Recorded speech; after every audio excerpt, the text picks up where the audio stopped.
Welcome to Tailoring Talk with your host, Roberto Rivilla, bespoke tailor and owner of Roberto Rivilla London Suit and Shirt Makers. It's the podcast where I take you on a journey around the globe. We'll either be talking tailoring or I'll be tailoring the talk. We'll meet a host of amazing human beings, creators, self-starters, performers, and more to learn about their journeys and the lessons they've learned. They share their top tips and life hacks to guide you on the path to success. Please support my show by subscribing, and it helps so much if you take a few seconds to rate and review. I'm joined today by a TEDx speaker and certified coach for multi-passionate online entrepreneurs with a focus on marketing, business, and empowerment. With over a decade's experience in the online world, she's worked on campaigns for nine-figure brands as both copywriter and strategist. She currently serves as founder and CEO of the Activated Community, a membership for nicheless ninjas who want to make an impact and skyrocket their income. Tailoring Talkers, please join me in welcoming Dayana Aleksandrova to the Tailoring Talk Show. Dayana, how are you? It's great to be here, Roberto. Thank you so much for that lovely intro. Thank you. So I can see in your reflection crystal clear, what looks like crystal clear blue skies, and I want to say ocean as well. Don't tell me that's the Mediterranean that I'm looking at. It is the Mediterranean. How did you know? My other home. I'm so jealous. It's like, oh, the sun. Do you know what? Just as I introduce you, the sun has come out for the first time today. Oh, I love that. Thank you. So we've got some Mediterranean sun in London. It's like wet and miserable over here, but you're here to cheer us up. So Diana, you're calling in from Mallorca. That's right. That is where my wife and I want to retire to sooner rather than later. So everything that we do is geared towards getting ourselves out there. Have you grown up there? Have you been there your entire life? So I am actually a full-time digital nomad, and people can't really guess where I'm from. The reason being that I have this sort of neutral accent, but I was in fact born and raised in Bulgaria, and I moved to the US when I was 15. And ever since 2016, I have been a digital nomad, part-time, full-time. And in 2020, I met my soulmate in the Canary Islands of Spain, down in Tenerife. And we've just been on this crazy journey. So we've been to Costa Rica. We did spend a little bit of time in the UK and got out fast because it started raining. And we're currently in Mallorca, and we are taking a trip to Ibiza for his birthday in 2 weeks. Amazing. So one of our very close friends, she's back over from Tenerife in London. So they were living in London and then they just moved back. But she's over visiting for the next couple of weeks. So we're seeing her tomorrow and going out for dinner and in Soho and all of that. So it's such a small world, but I love Tenerife. I mean, obviously I love Spain because like half my family's out there. But that's so cool. I love that. Diana, have I pronounced your name right? Because I'm guessing Diana is the Bulgarian equivalent of Diana, right? That's right, exactly. Am I pronouncing it correctly? So I call myself Diana just because I like the pronunciation better. But what the underlying story is, my mother was obsessed with Princess Di, and when she passed, she named me after her. And so because of the Bulgarian alphabet that is Cyrillic, my name is spelled with an I-Y sound rather than, just a regular I. Yeah. So the way my mom intended it to be should have been Diana, but in fact, you're absolutely correct, and it's Diana the way that it is spelled. Yeah. Yeah. I mean, Diana, maybe just because of my British ear, sounds a little bit more regular because obviously we hear it all the time with Princess Diana. But Diana to me just kind of elongates it just that little bit more and just gives it more power. Which suits you. Thank you. Yeah. Because I thought of Wonder Woman the first time I saw you. I love that. I'm going to start using that. Because she's also Diana, right? Yeah. Cool. So this brings me neatly onto your upbringing. Because you have worked so hard to get to where you're right now. Just for our listeners, and also it gives them a nice introduction to you and helps them to get to know you a little bit more. Just tell me a little bit more about your upbringing and what you've done to get to this stage of your life? Yeah, so I was born in the year after the Soviet Union fell, which was a really hard time for everyone in Eastern Europe. And my parents and grandparents lived together in a small apartment. So I grew up as an only child, kind of sandwiched between four adults. And times were so tough that my family used to queue for food because at the time they would have rations for food. So, for example, if you were to want to buy a loaf of bread or sugar or milk, or even jeans, like jeans and fashion, that was almost unheard of because it wasn't allowed by law. So they would have to live with this idea that there wasn't enough for everyone. So a lot of the programming and beliefs that I've grown up with are you must hold on to whatever you can get because you don't know when it's coming next. Yeah. So growing up in that environment, I never really felt like I wanted this for myself, even as a very young child at about 7 years old. So I began watching MTV without subtitles, and I ended up somehow teaching myself English. And when I was 7, my dad hired me a tutor who was charging like $2 an hour, which was expensive for the country. Yeah. And fast forward, I learned English so well that I could apply to study abroad as an exchange student. So I actually did end up losing my dad when I was 11. And that reinforced further my idea that I need to pursue more. I need to see what else is out there. So I was the first person of my family to be on an airplane, and I moved from Bulgaria to New Hampshire in the United States, where I studied in high school. And then I won a $250,000 scholarship to study politics in Hartford, Connecticut, in college in the US. So everything from there kind of unfolded with me taking wild chances and risks on myself. You would think that with such an education, of course, all doors would be open for me. However, as a woman with an Eastern European passport, I did not have an easy time finding work. So my first job out of college was a door-to-door salesperson for internet packages. And that was a mess. I did that for about 3 months until I had a breakdown one day in my boss's office. And he was like, yeah, it's time to pack it up and go. And actually, that's what I ended up doing. I started digital nomad traveling. And for the first 2 years, I was trying to make it work to make money online as a travel blogger.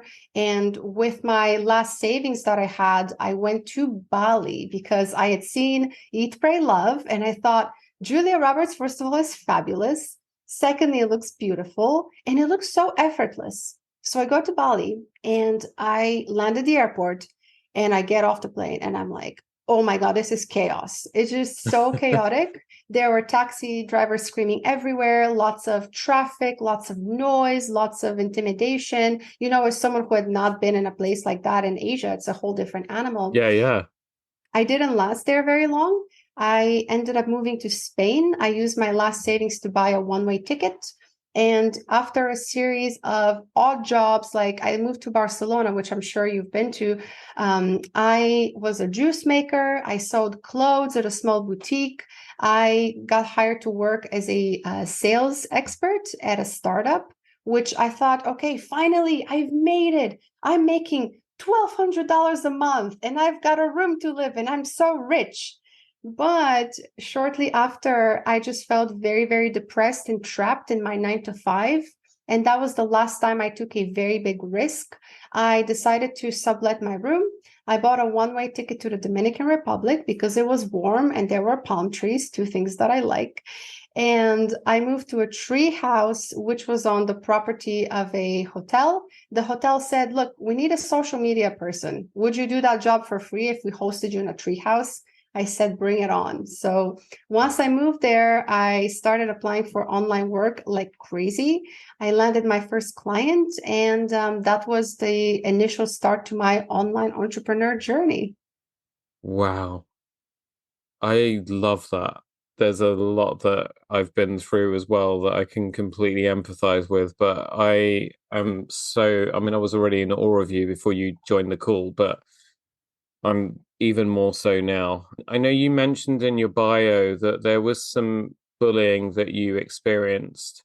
Was that when you were out there, or was that before that, while you were still in Bulgaria? Because I think it's really important to touch on that, if you don't mind, Mhm. because I think that also has been part of what's molded you into this super empowered person that helps so many other people today. Yeah, actually, the bullying has been a part of my life for a long time. It started when I started school.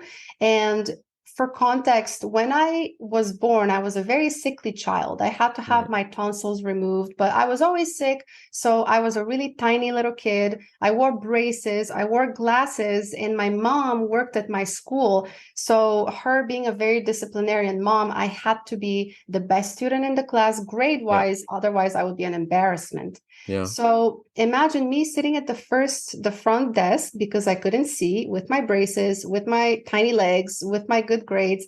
I was that target for bullying, especially by women, for a very long time. Between the first grade and the 10th grade, which is when I left for the US. But it was always very unpleasant. Like I would sit at the front row, and I would have people throw stuff at me, call me a nerd. And at one point, the sad thing is that I became almost numb to it, and I sort of started believing that this was my reality. And what happened next when I moved to New Hampshire as an exchange student, and I cannot make this up, I was placed at random in a tiny school on a farm on an ashram property. Oh my And God. the motto of the school was be kind, do good. So I never got bullied ever again after going to that school because the classes were so small. My entire grade was 11 people. And again, I can't make this up. It was mostly guys who were very sporty, very friendly, no mean girls, nothing of the sort. So I really feel like those 2 years of me being in high school kind of gave me a new life because I was able to shed the story of, I'm the person who's got to be the punching bag. Yeah. And because you left all of those, let's call them mean girls, behind in your home country, you're in a brand new place on the other side of the planet almost. Um, it was like a reset for you. Exactly. And suddenly you're in an environment where I guess you begin to flourish. Yeah. But yeah, my problem was growing up in this country back in the kind of early 80s. And I remember in my school, there were only, there was me, there was one other boy and another girl who was mixed race, white and black. Sabrina, Warren, and myself. You can imagine, because you've been through it. We would just be the target for just about everything. It was awful. You have one of two kind of choices as you grow up with that, is that you either, kind of let it make you accept that that is your reality, and then you always kind of feel like someone's got a boot on your neck for your entire life, or you go the other way. Took me a long time to do that. I don't know how it was for you. It must have been, I guess, when you got to New Hampshire in that school, that must have been such a big boost and such a big help. So, talking about empowerment, because this is something that you are so passionate about, imposter syndrome kind of weaves into that as well. So I'm going to now contradict myself, because imposter syndrome, I think, is something that I've suffered from a very long time, and I still, even today, I still feel it. And thank God I've got my wife, who is my biggest cheerleader, and whenever I'm doubting myself, she will literally punch me in the side of the face, tells me to stop being stupid, and then she'll tell me all of the reasons why, I am, now I don't want to do it, because then I sound like I'm bragging. You know what I mean? Yeah. But I guess, first of all, what's your definition of imposter syndrome, and why is it so rife with people who are, I guess, on the way to achieving their goals, success, and so on, but then they don't feel like they deserve it? Yeah, so imposter syndrome, actually, there have been many psychological studies done on it. And the interesting thing is that the more capable you are and the more skilled you are, the more you feel like you're not enough in some way and that you might be called out. And I believe that there was a quote from Maya Angelou who said, one day they're going to catch on to me. And she was obviously one of the greatest writers of our lifetime. And what happens with imposter syndrome is, a lot of the time we place the emphasis on the self, and we're looking at it from an ego perspective versus an impact perspective. So what that means is that, let's say that you are a business owner and you're starting your first, you're opening your store, you're starting your first program, whatever that is. So the more you're thinking, oh, what will people think of me? What will people think of my colors and my brand and my product? You're putting the emphasis on you and your ego rather than, I'm creating this because I want to serve people. I want to make their lives easier or better. So that's the first step. When you switch from ego to impact, you start living with the idea that I remember my mission. I remember why I'm doing this for others. And that way, even if someone said something about you, you're going to be like, I'm sorry, but I'm too busy on this mission to do good for people. So if you don't like me, that's okay, sir or ma'am. You can go to the next business down the street, right?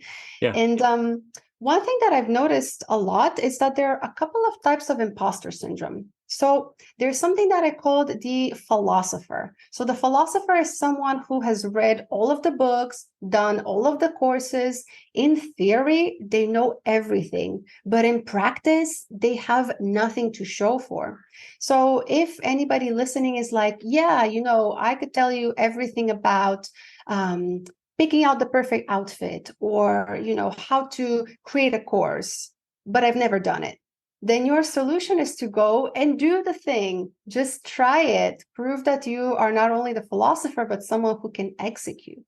Yeah. Another type of imposter that there is someone that I call the puppy.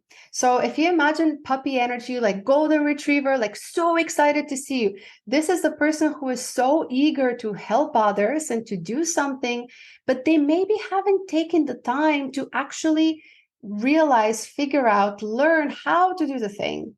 So the solution would be to read a book on it, take a course on it, even better, get a mentor on it, someone who can tell you, okay, you're doing this right, this is fine, go ahead. And then you write that energy into delivering the transformation. And the final version of imposter syndrome that I've seen from my experience is the person who's simply a giver. So this is someone who is so careful, so meticulous about wanting to give the best that they possibly have to offer. They want to, blow the minds of their customers, be like, this is so great, I love this, so that they constantly fear that they're not enough. And this not enoughness is making them feel like an imposter when they're actually a builder. They're actually the builder of their legacy. They are the person in charge of transformations. So for all of these cases, the best strategy is to simply say, what if it worked out? And what is the worst that could happen? If, let's say, I showed up tomorrow and I said, I'm teaching a new course on how to become a public speaker. Let's say I have no credentials, but I'm really passionate. I've done a course on it. Someone has told me that I'm good at it. I'm applying myself. So my advice to anybody listening is to just take that step and understand this. Once you start doing the thing, it becomes easier. I'll give an analogy. When I was a solo female traveler, I would lie in bed the night before a big journey and I would be like, oh my God, I'm a woman alone. I'm going to the Dominican Republic in the middle of the night. What am I going to do? And so I would arrive at the airport and I'd be like, okay, it's 2 a.m. and there's people everywhere and there's men everywhere and nobody's saying anything to me and life is going on for them as usual and life is going on for me as usual. So the big scary thing that kept me up for the last 40 hours seems to just have been in my head. So we got philosopher, puppy, and giver. That's I love right. that you broke that down so simply that even someone like me that gets distracted all the time could remember everything. I know that our listeners will be wondering, because I always love to give myself as an example. I am definitely in the giver category for sure, 100%. You described me down to a T. No, wow. I mean, I think part of it as well is that as you start to become, I don't want to say successful, but as you start to kind of get further down the road to achieving hopes, aspirations, your dreams, building a business, getting more recognition and so on, there's that other kind of feeling because as humans, our nature generally, and I guess this comes from prehistoric, not prehistoric, from Neanderthal times Hmm. when we were hunter-gatherers and so on, and we were having to protect ourselves from lions, bears, and whatever else was out there, that the best thing that you can do is to make yourself small. And as soon as you start to make yourself big, so we fast forward to the modern day, you're suddenly more visible on social media, LinkedIn, out in the public domain with the marketing that you're doing and so on. And then there are people out there who maybe outside of your customer network, maybe friends in inverted commas, family, who aren't always going to be your best cheerleaders and your biggest positive energy givers. And so part of that syndrome starts to creep in when you suddenly stop yourself and you say, hang on a second, there are too many eyes on me, and the people that are in my circle that are always the cynical people, it kind of puts a bigger target on your back. Is there anything that makes sense in what I'm saying there? Because it's something that Definitely. I feel sometimes as well. And then suddenly I'll hesitate. So it's like I'll go and post something on. So I'm really getting into Instagram Reels at the moment. And one of my thing is doing these little how-to videos, like how to fold a jacket for travel and how to tie your tie and all of that kind of stuff. They seem to be getting quite popular, but then you will get people, you'll get snipers. You know what I mean by snipers? Yeah. Yeah. They're the people that don't say anything, but at some point you're kind of just doing everything that you're doing and you think everything's going great. And then all of a sudden you hear this whistle and a bullet shoots past your ear. And then that person says something that makes you start to question, doubt everything that you're doing. And then you go into protection mode again, and you're kind of like, oh, okay, right, I've kind of stepped a bit too far out of my cave. I need to go back Hmm. in. Yeah, so that was such a great analogy, and I could very visually imagine that. And also, that means that it's working. And this is the crazy thing. Envy, jealousy, wanting to have something that someone else has that you don't have is very human as much as is to retreat back into our comfort zone. So one way that I approach this is, and again, it definitely does happen the more you get popularity, is I just block and bless. I do not engage with people. Sometimes I would get comments that are completely irrelevant to my content. Like I would post about business, and then some random user 24569 would say, "You should go and operate your face." And I'd be like, "Okay, sure, booking an appointment now." Just kidding. Obviously, like I don't engage back because people like that, you don't want to feed that energy that they send your way. A lot of the time, which is really sad, the people that make us the most triggered are actually very expansive for us. So, for example, what I would do is if I saw another entrepreneur who was doing better than me, I would probably like their stuff and I would say, "Hey, this is awesome." If it's a woman, I would say, "Good on you for being a woman and making that kind of money," right? But a lot of people just choose the lower route, which is like, that can't possibly be true. Or like, what does this guy know about folding a jacket? Like, they would just not take you seriously. They would be like, "Oh, well, who cares?" But secretly they're like, "Man, he dresses well." Yeah. That's what's going on there. So I would say that this is definitely something that happens, but it should not stop you from wanting to express yourself. It's kind of like if you go out for a walk and you have a big meeting, and let's say it's a kind of a gray day, like you might get rained on, but you're still going to go to that meeting even if you get soaked because it's important. So what Yes. is more important to you, achieving your goal or letting some person that is irrelevant to you, even if it's an old classmate, even if it's an old friend? I always say that you get to choose who sits at your table, and you can very easily remove people from that table and replace them with those that are sending you good energy and encouragement. I'm getting much better at that though. Thank you, Diana, for that.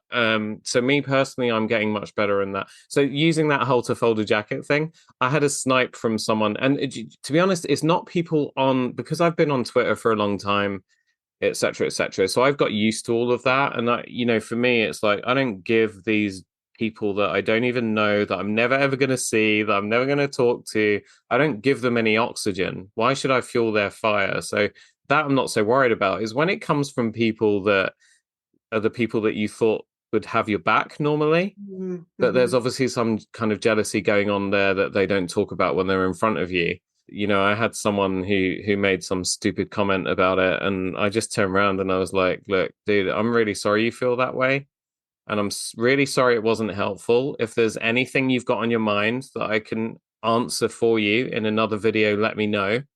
But I'm pretty good with what I put out because 16,500 other people agreed with me in the first 3 hours of that post. I'm here however you need me to support you. Sorry I didn't Wow. hit it that time for you. So I'm getting much better at that. And thankfully it doesn't happen that often. So I hope everyone's listening has got like their notepad and pens out again. There's so much that Diana's giving you that is so useful. Diana, so here's a question I wanted to ask you. What the hell is a nicheless ninja? Because That is a nicheless sounds like someone who hasn't got any direction, but then ninja is sounds like someone who has generally got it all together and is really good at doing something. But you put the two together, so explain that term to me. Yes. So, just a bit of background. I was a professional copywriter for years, so I like to play on words. But that's exactly right, Roberto. So, a nicheless person is someone who doesn't have one niche, one kind of category that they serve. But a ninja is somebody who's like still very strategic, still very driven, still would wake up and be like, yes, I'm creating something today. And I've noticed, and this is very much myself, maybe you as well, or maybe people who are listening who are like, oh my God, I have so much energy, so much creativity to give, so much that I would like to create, but I can't know who this is for. And here's the problem. In marketing, in business, people have take out a workbook and say, my customer avatar, her name is Linda. She is 45 and she lives in Munich. And it's actually not like that. We're being taught to box our genius. So what is sad is that a lot of multi-passionate people think that it's a weakness to not have this one ideal client avatar. That doesn't quite exist. What actually happens is you need to look for someone who has the personality that you would like to serve. So in my experience as a coach and course creator, I work with people simultaneously in my community from 16 different countries. I've got people from Mauritius, from India, from Canada, from Germany, anywhere. What unites them, even though they're all, my youngest person is 26, my oldest or least young is 60 years old. So this is the caliber of people that I serve. What unites them all is they're all empaths, they're all creative, and they're all type A personalities wanting to get stuff done. So when it comes to finding clarity in your business, your life, what you need to ask yourself is, what is the energy of the person I would like to have this exchange with? So if you're, let's say, like you're creating an outfit, who would you like to wear it? What does he or she talk like, sound like? What is the energy that they exude? If you're a course creator, if you're a writer, like who would you like to be touched by that messaging? So rather than thinking that you have to box yourself into one little area of expertise, you should think about how you want it to feel and what the impact should be that you would like to make. Yeah. Because I've been told that a lot recently, and I'm being advised that a lot lately, and I'm struggling with it. So I was meant to be podcast guesting on various kind of branding podcasts that had been, and these are people that obviously want to try and get me to work with them as well. And they've done the whole kind of client avatar exercise with me or tried to do it. I've really, really struggled with it. And for all the reasons that you've just said, because I'm just like, well, I don't necessarily only want to work with ultra high net worth individuals, because I have clients who are, just starting their career journeys, who have recognized that the way they present themselves is important. And the energy that they have, I just love being around them. So, for me, if I boil it down, but, it's like every time I say it, I get kind of laughed at, like, yeah, okay, well, that's nice, but what you really need to do if you want to become successful is you need to niche here and work this out. But for me, it's like I just want to work with people that love what I do, that want me to help them, that recognize that, their personal image branding is important, but also at the beginning and the end of every session with them, I feel like I can just put my arms around them and hug them hello and hug them goodbye. I love that. And that's the thing. Again, like think about yourself as an agent of change. So for example, if you're working with someone who is very driven, they may not yet be earning millions of dollars per year, but they may well be in 3 years with your help. Because like you said, how you present yourself, how you dress is so, so important. And I've noticed that from my own perspective.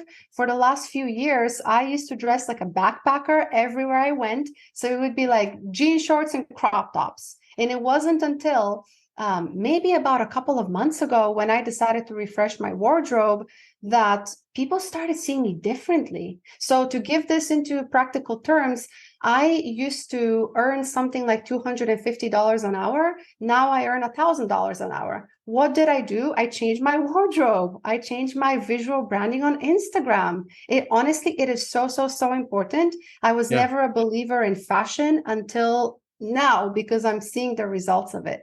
So back to you serving this person. If you are, let's say you're serving someone who's making $5 million a year, they're at the higher end spectrum of your client avatar. Let's say that someone who's making $50,000 a year comes to you, they're at the lower spectrum of your avatar. But the type of person is really the same person. Mm-hmm. Someone who's excited, driven, wants more, and believes that what you have to sell is their solution. So I think this is why it's so important to have different offers for different people.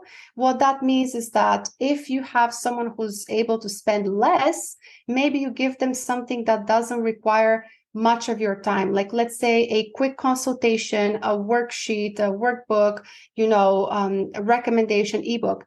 If it's somebody who's got the means to afford having you in the room with them, your energy like that, then that's what they'll get for a higher ticket. But that doesn't change the fact that the personality of the person coming to you is someone who's interested in up-leveling, driven, ambitious, and believes in you as their solution. Yeah, it's the same, like you say, it's the same personality. They have the same characteristics. It's just if you imagine a timeline, your ultra high net worth or your big spenders, it doesn't matter what industry you're in, the principle is exactly the same.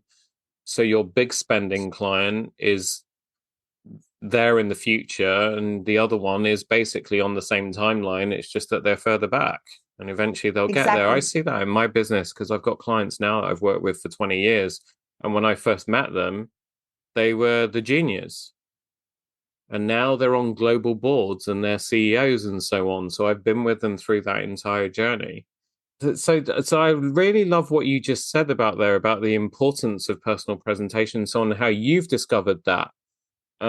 Because I think often people think that, they kind of try everything else and they feel like because they're sort of inadequate in their talent or whatever, that they then need to look at personal presentation as the missing piece of the puzzle and maybe that will elevate them.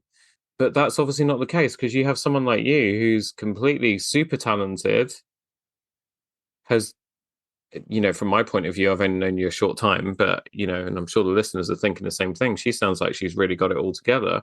But it's only recently that you just kind of discovered that number in the combination lock of life, which is the fashion presentation part. And it's made such a huge difference. Has it made such a huge difference for you the last 12 months or so? It really has. And it also has made a big difference in how I feel about myself. Yeah. So, for example, I don't know why I used to never be really interested in how I dressed. And I think I actually resented it because my mom used to dress me until I was maybe 13, 14, and she would put me in practical clothes, which practical clothes means a sweatsuit. So I was never really that girl who dressed well. And it wasn't until I met my boyfriend, who's got a very good sense of fashion. He's from Scotland originally, that he was like, baby, you should dress a little bit better given, all the things you're doing. So when we came back from Costa Rica, we landed in Portugal, and it was in the dead of winter, which in Portugal, it gets really cold in January. So I said, I don't have any winter clothes. Take me to the mall. So he took me to the mall, and my initial gut reaction would have been to go to something like Zara or H&M. Right. But that day, I had seen a girl on Instagram, and I was like, man, this girl does the same thing that I do, so business coaching, but her confidence and the way that she presents herself is so classy. So what was the difference? This girl was wearing very clean suit jackets. She was wearing black dresses, long and short. She just looked so put together. And I thought, okay, instead of going to Zara, why don't I go to a more upscale store? Still nothing crazy, but let's do a little bit more. And let's see what happens if I started dressing a little better and got a suit jacket.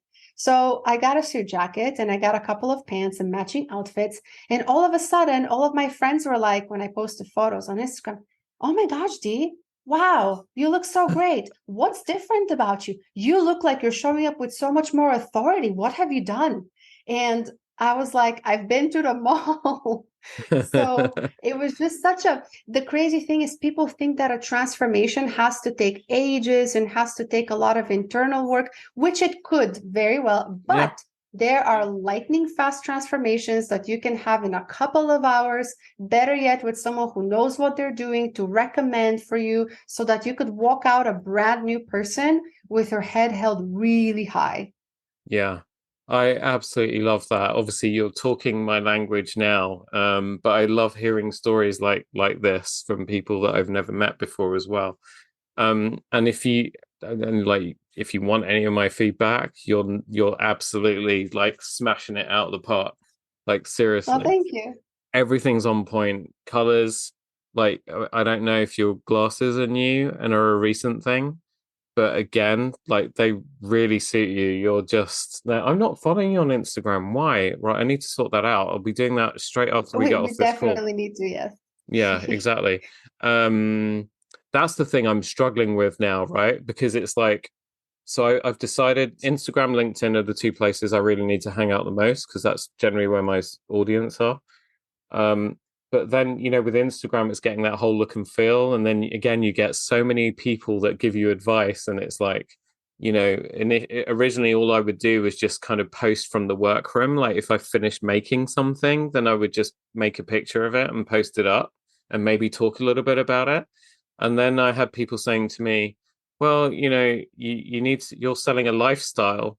So, you need pictures of people wearing your clothes and drinking a cup of coffee in a fancy place or reading a newspaper or whatever. And I'm just like, do you know what? I get all of that. I don't have time to do all of that, like to, photographers, photo shoots, all that sort of thing. But I kind of found a way to do it. So then I started to get like a little theme going. And then I discovered Reels. And then I Mhm. discovered actually giving people valuable advice on Reels. And now it's starting to get messy again. So now I need to kind of work all of that stuff out. One bit of advice that I can give you, and I'm sure you already know this. So you firstly did the right thing. Your nearest and dearest, you took some of his advice and let him just push you a little bit. And that kind of opened up this whole new world to you. Going forward now, because you've got that confidence and you know what works for you, when you're out shopping, only buy things that you love the moment you see them. If they are giving you all the right vibes, the right energy, that overbearing sort of desire, which is what I get generally when I see bags and stuff, go for it because you'll always love that thing. And because you had that confidence and that love and that desire for that thing in the first instance, that will just keep that little spark of energy between you and that, whether it's a top or a jacket or a pair of trousers or a pair of shoes or a bag, glasses, whatever, that spark will always be there. And it will be like powering you. It's like an engine. If it's something that you're not sure about, it's not, it's nice, but if you find yourself Mhm. saying that, don't do it. I love that. And that's interesting. I discovered slacks, like pants, recently, and I just live in my slacks. And the place that we live in Mallorca currently, it's a small town, and everyone's very casual. But I'm rocking around in my slacks with like my jewelry, and it's like, where is she going? I'm gonna go get avocado toast, and then I'm Yeah. going back to my house. But it just, and my boyfriend was like, "What is with you today? You've got such a great stride." And I'm like, I'm wearing my moccasins and my slacks and I'm feeling good. And then I go like waving my arms around, like walking like 5 miles an hour. But it's a whole different feeling. And it just feels like you're doing something nice for yourself. And I was watching this program last night on neuro-linguistic programming. And Yeah. one thing that they were talking about was, I think it's from Napoleon Hill or maybe from the 5 a.m. Club, I forget. But there was a section in that book that said, you need to put yourself in a higher environment than you currently are so you can embody what it's like to be there. So even if you have only enough money to buy a side salad, go to the most expensive restaurant in your town and buy that side salad and sit there and soak the energy up and be like, one day soon, I'm going to be eating this steak here. Yeah. And just watch it happen. It's crazy and it works. Yeah, absolutely. My God, I love that. Geez, I could spend so much more time with you. You know, we're going to have to do this again, right? Sure. um, so what I want to make sure we talk about, because I'm hoping that people have been listening to this as this conversation has progressed. All you eavesdroppers have been thinking, my God, she's wonderful. How do I connect with her? How do I work with her?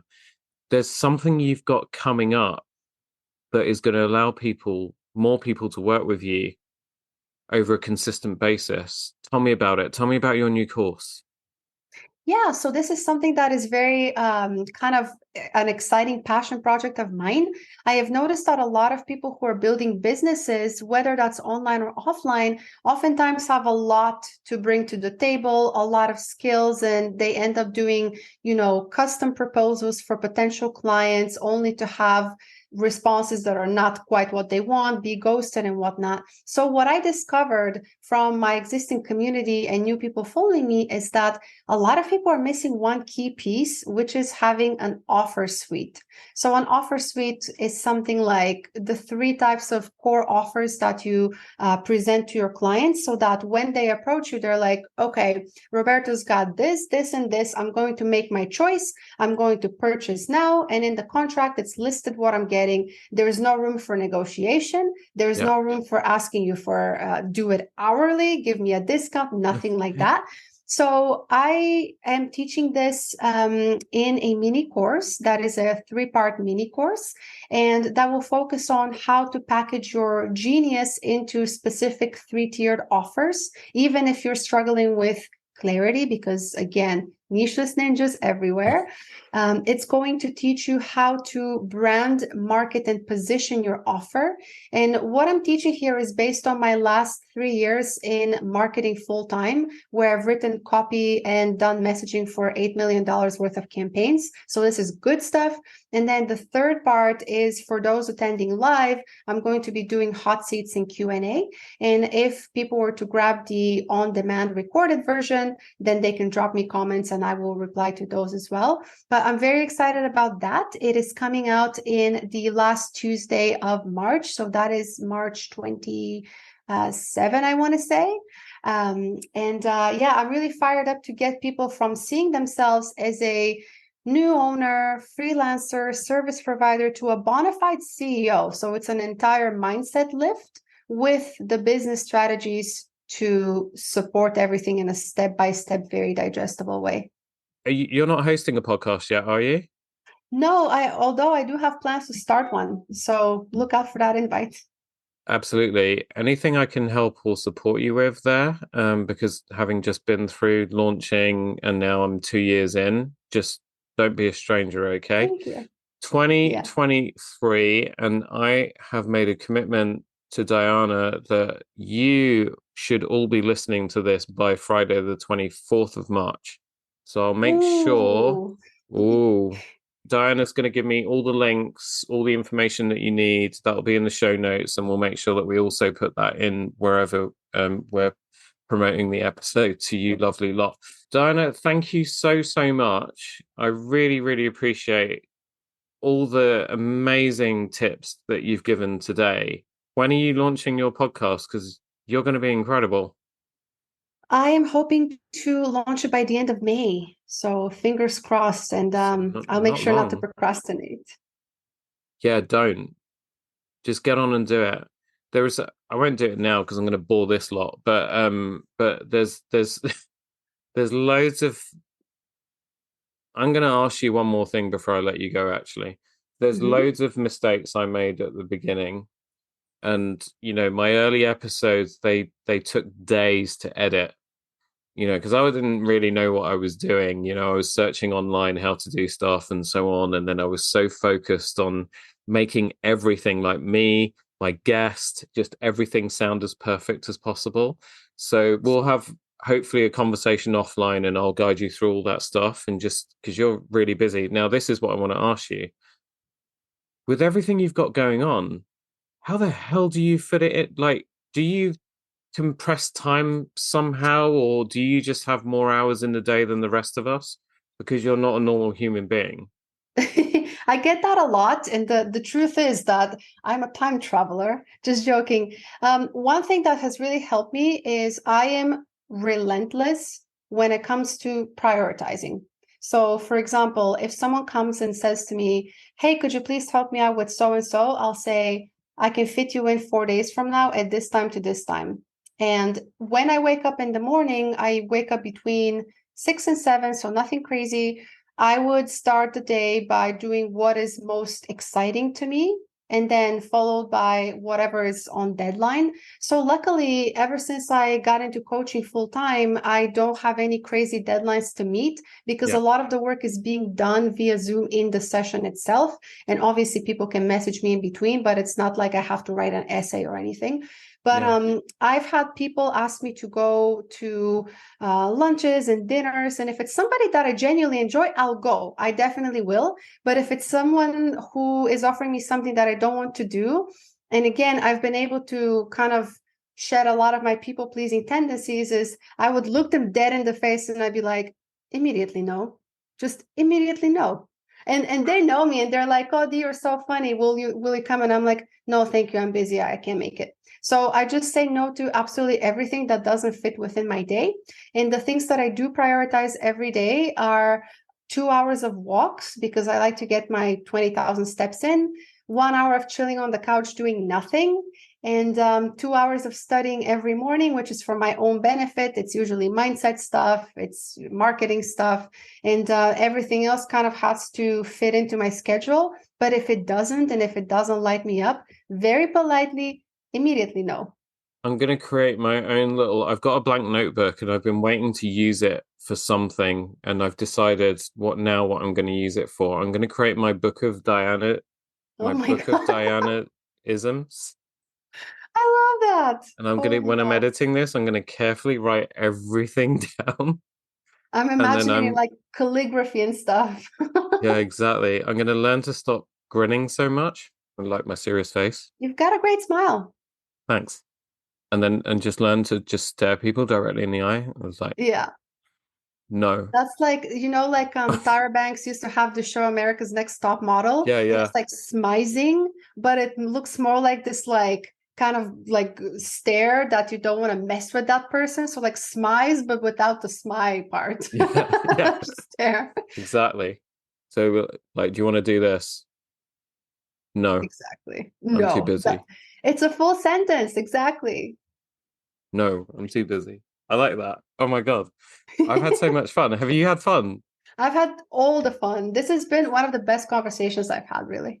Oh, thank you. We're definitely doing it again. Right. Okay. So, course starting 28th of March, 2023. That will be in the show notes. Also, you can connect with Diana on Instagram. Her Instagram handle is at Diana_Aleksandrova. I'll put that in the show notes. Oh, no, you've got another underscore on the end. I do because my Dayana Aleksandrova was taken. But when you Google me, it's going to be the only person I'm wearing a red dress on my profile photo. And peep the show notes because my name is spelled the non-traditional way. So it's a Dayana. and then you'll definitely find me. Exactly. Yeah. And if for some stupid reason you can't, then message me on Instagram and I'll connect you. Dayana, thank you so much. Thank you all so much for joining Dayana and I today. Hit the share button to send this podcast on to someone you know who could benefit from the things we discussed. You can find Tailoring Talk on Instagram at Tailoring Talk Podcast for updates on new episodes. And you know I love feedback, so email me at tailoringtalkpodcast@gmail.com. If you want to support the show further, you can buy me a coffee at buymeacoffee.com/Roberto Rivilla. Have a great week. Be good to each other, and I'll see you Tailoring Talkers on the next one.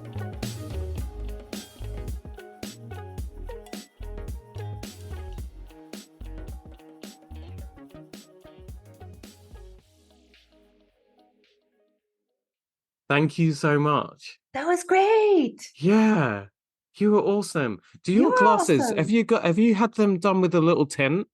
Yeah, so they have a blue light filter because I look at my screen a lot. But these are a Ray-Ban, just simple, like goldish clear frame. Yeah. And that's the blue light filter that's reflecting off my screen. They're freaking awesome. I'll tell my boyfriend, he picked them out. Really, he's really good at this. He's very good at this. Yeah.